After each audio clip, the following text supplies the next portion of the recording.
Hi everyone and welcome back to the show. I want to talk you through the top 3 mistakes people make when performing dermarolling on themselves.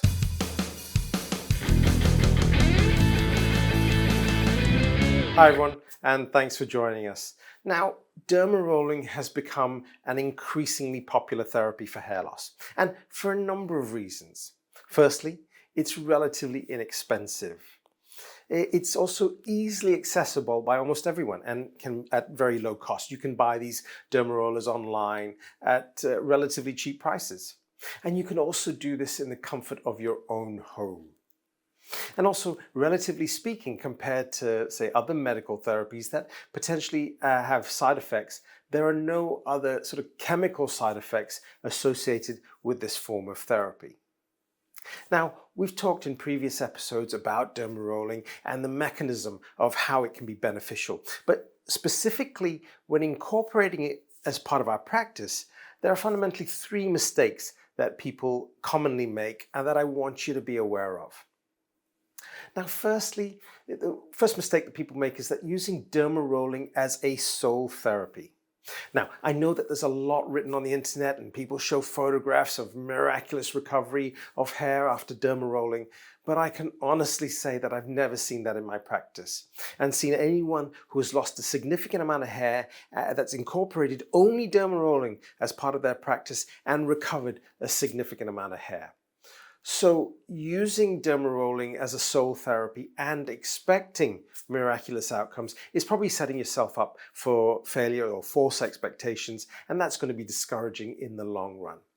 But using dermarolling as part of ongoing therapy that may include medication as well as other therapies such as low-level laser or platelet-rich plasma or growth factors can be quite beneficial. The second thing to avoid doing is going too deep and using too much pressure. And the temptation is to think that the bigger the needle or the longer the needle size that I'm using, the more beneficial the effects will be. And if I'm getting blood dripping down my forehead, then that means it's working. And that's just not true. In fact, it's probably potentially doing you a disservice as well, because you're going too deep and you may damage both the existing hair follicles and secondly cause bleeding. If you're doing that, then you're more likely to cause an increase in scar tissue in that area, which again is going to result in poor hair growth across the board. So be careful when you're performing dermarolling and don't feel the temptation to go too long or too deep, and certainly gradually increase the size of the needle that you're using on the dermaroller.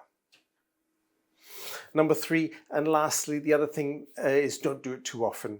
Again, there's a law of diminishing returns.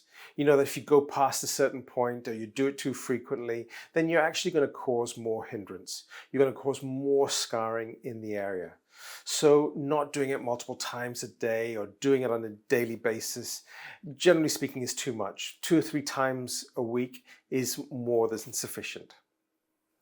So if you can avoid these common mistakes, then you're certainly going to get the most out of your dermarolling practice. So have a think about these things. Really make sure that you use it as part of an array of treatment options for your hair loss and to really optimize the outcome from there. I hope you found this useful. Thanks again for watching, and we'll see you on the next episode. Take care.